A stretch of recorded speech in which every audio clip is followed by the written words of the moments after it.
You are watching the LemonAID podcast with Amar Law Group. Join us as we unlock the secrets and expert tips you need to know now.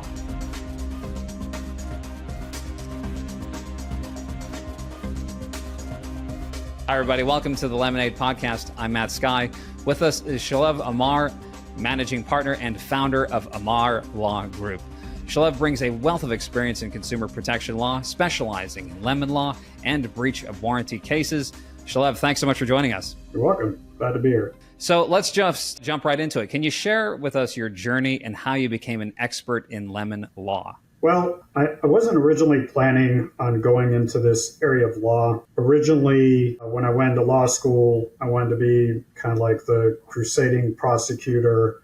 I grew up watching Law and Order. And in my mind, what I wanted to do is help protect society, take serious criminals off the street, murder, rape, things like that. And when I did a couple of internships, I saw that that's not what it was really like. A lot of what, at least starting out as a prosecutor, entailed was prosecuting low-level crimes, drug crimes, and I just realized that it wasn't really for me. I believe that addiction is a medical issue, oftentimes for people who have a genetic predisposition for addiction or people who are severely traumatized or self-medicating. And I just don't believe that using the criminal justice system to penalize people for addiction is the right way to go. So last minute, I basically just decided to completely shift things over to go to civil practice. The other reason is even though I could have gone into defense work, it was actually the opposite. In defense work, you oftentimes are defending the rapists and murderers, and I couldn't do that either. So I decided to go the civil route and basically just got the first legal job that I could. I knew absolutely nothing about lemon law. We learned very little about warranty law in general in law school. Lemon law is basically just a colloquial term for warranty enforcement statutes that enforce manufacturers' warranties mainly on motor vehicles. I knew basically nothing about this area of law, so I had to completely learn it from scratch. I started at a large national firm that had satellite offices throughout the country. And the great thing about that, the pay was terrible, but what was really great about it was I got a ton of experience because they just threw me into the fire, into depositions, trials, motion practice, oral arguments. And so I'd say my first 2 years of practice working at this large national firm, I got more experience than many attorneys do in 5 to 10 years when they're working at a more stratified firm where junior attorneys don't get to handle anything large. It was the opposite for me. I was actually very overworked, but I got a ton of experience. And just the way they practiced law did not sit right with me because the firm, they put themselves first rather than their clients first as far as getting paid. They didn't care what their clients got as long as they got paid their attorney's fees. There were even cases where they would get paid more in fees than what the clients ended up getting in compensation. That never sat right with me. And so when my original partner and I started our own firm, it's a previous firm to my current firm, we decided that we're going to do things differently and put the clients first. And the way I see it is even in an individual case where you might waive a part of your fee, we actually have a fair fee guarantee where we never get paid more than our clients for out-of-court representation. 95% of our cases are ultimately resolved out of court. The way I see it is if you do right by your clients, even if you lose in a particular case as far as how much fees you can get, long-term, it works to your benefit as far as positive reviews, word of mouth, referrals, and you'll get it back tenfold. So the way we do things is much different than the way most of our competitors do things. We put our clients first. I think that's so important. As we delve into lemon law, what qualifies a vehicle as a lemon? Well, it's a bit complicated because there's various factors that go into that. I would say, internally speaking, the way we look at it is we believe that if a vehicle is repaired at least 3 or more times for the same substantial defect or condition, that would qualify as a lemon. The other way that the vehicle could qualify as a lemon is if it's in the repair shop too long. And we believe if a vehicle is in the repair shop at least 25 days or more, then that could qualify as a lemon. But the standards do kind of vary by state. As far as we're concerned, though, what the lemon law talks about, all lemon laws, is reasonableness. And so in our view, if you have a brand new vehicle and it's repaired under warranty 3 or more times for the exact same substantial issue, that's unreasonable. Therefore, at a certain point, the law says enough is enough. To me, 3 or more repairs for a substantial issue, that's just unreasonable, and that would qualify. And the same goes for too much time in the repair shop. We believe that 25 or more days in the repair shop is unreasonable. So let's say I'm a consumer and I suspect I have a lemon. What's the process I should follow? The most important thing when you're dealing with a defective lemon vehicle is to make sure that you have proper documentation. That means every time that you get a repair, you must get a copy, it's called a work order or a repair order, after the repair is completed. And you also need to make sure that it has correct information. So that it has all of your complaints listed, what diagnosis was done, and then what repairs were done. And also it needs to correctly show the vehicle's mileage and whether the repairs were covered under warranty or not, and the time that the vehicle was out of service in the repair shop for the warranty repairs. Documentation is extremely important because you just don't want to get caught in a he said, or he said, she said situation, because the consumer bringing the claim has the burden of proof. That means if there's 2 different stories about what happened, the tie goes to the other side. So you got to get documentation because those are business records, which are basically an admission of the repairs that were done and that they were covered under warranty.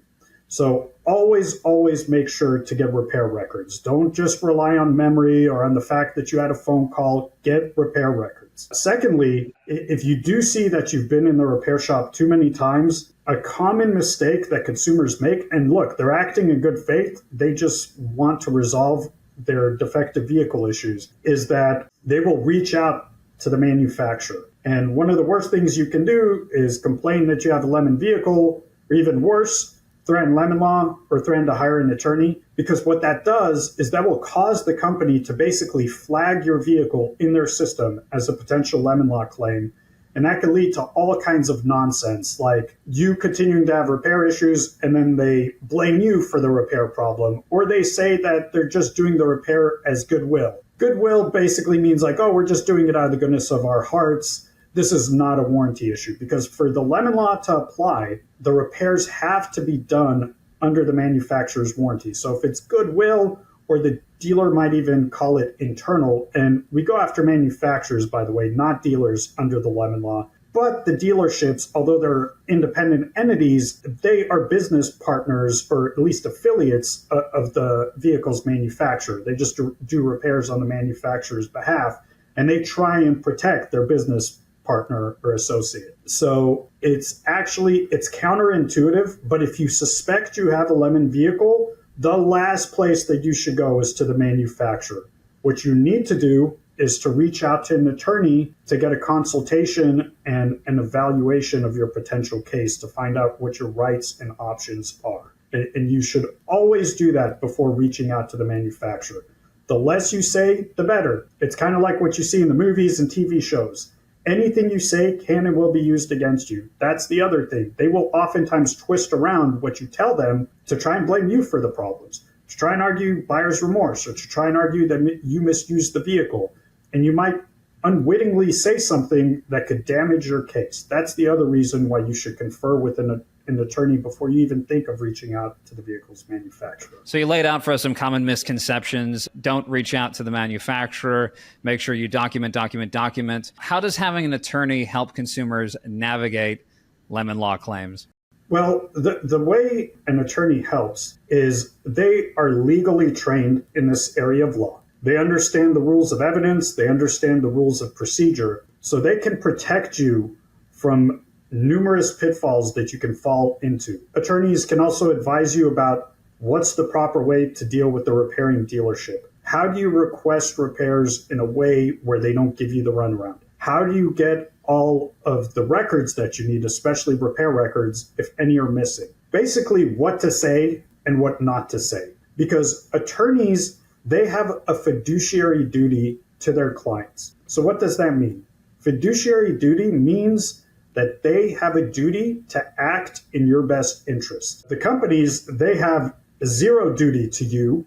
I mean, their duty is basically to control costs and protect their profits. So as far as the company is concerned, it doesn't mean they don't ever do right by consumers, but it's just the incentive structure is the opposite. The company is looking out for itself. It's not looking out for you. So you got to understand that an attorney advising you is advising you what's in your best interest. They're trying to maximize your recovery and get you out of the problem. The company, on the other hand, they have a totally different incentive. The company's incentive, like I said, is to control their costs and to spend as little money as possible on lemon law claims. So to that point, what are key protections and rights that lemon laws provide consumers? Well, lemon laws, basically, like I said before, they are warranty enforcement statutes. So the lemon law is there to say enough is enough when a vehicle has been repaired too many times or has been in the repair shop for too long. And so what the lemon law does is it gives teeth to the warranty. Because look, most warranties, they are what are called limited warranties that are for repair or replacement of defects in materials and workmanship. So the argument that a lot of companies make is, okay, as long as we're doing repairs, we're complying by the warranty. But that's a disingenuous argument. And the reason is because at a certain point, it's just unreasonable if, say, you're repairing the same substantial problem 3, 4, 5, 6 times. I mean, how many times is a consumer supposed to turn his or her life upside down, miss time off work, miss time off school, miss time off leisure time, basically anything else they would rather do other than be in a repair shop, hanging out at a dealership without their car, having to Uber then to work, Uber to school, or even if they get a loaner vehicle or a rental, oftentimes it's not the same vehicle that they're paying for. It's a much lower caliber vehicle. It's just extremely frustrating, extremely inconvenient. And just imagine you buy something brand new and let's say that the brakes are causing a vibration in the vehicle and they're squealing too. And, you know, it's only got a couple of thousand miles. Every time you stop at a stop sign, every time you stop at a stoplight, you're dealing with frustration, aggravation. You're concerned about the reliability of your vehicle. You're concerned about whether it'll get you from A to B without getting you killed or hurt. And that's not fair when you're paying a brand new high vehicle price. And so what the lemon law does, I know I keep saying this, but what it basically does is say enough is enough at a certain point. And it says, at that point, you should either be able to get your vehicle bought back. It's called a lemon law buyback, where they refund your money, the payments made. They'll pay off any outstanding loan balance if you have a loan, minus mileage. Now, that varies by state as far as mileage. It's called a usage offset or a usage fee or a mileage fee. And in some states, it's based on the first reported defect that the vehicle ends up being reacquired for. In other states, it's based on total miles. Some states have a formula for figuring out cents per mile. Some states do not. So there's some variation by state, but every state has a usage fee. It's just how it's determined is slightly different depending on the state, or sometimes it's a major difference. Obviously, the first defect can be low miles compared to the total miles that you've driven. The other option under state lemon laws is what's called a new vehicle replacement. The way that works is it's typically sticker price to sticker price. It's got to be by the same manufacturer. And then so you replace the defective vehicle with a new, hopefully non-defective vehicle. And if you have a loan, it's what's called a swap or a substitution of collateral, where you keep the same loan, but you swap it out for the new vehicle. Now, if the replacement vehicle is more expensive, you typically will have to pay that difference, but that price difference, the sticker price to sticker price. But most states do not require a usage fee for a replacement. That's the big positive to a replacement. A couple of states do. The biggest negative, though, to a replacement is sometimes it could take a very long time to get a replacement vehicle, especially if it's not in the inventory, to get, the color and options that you want.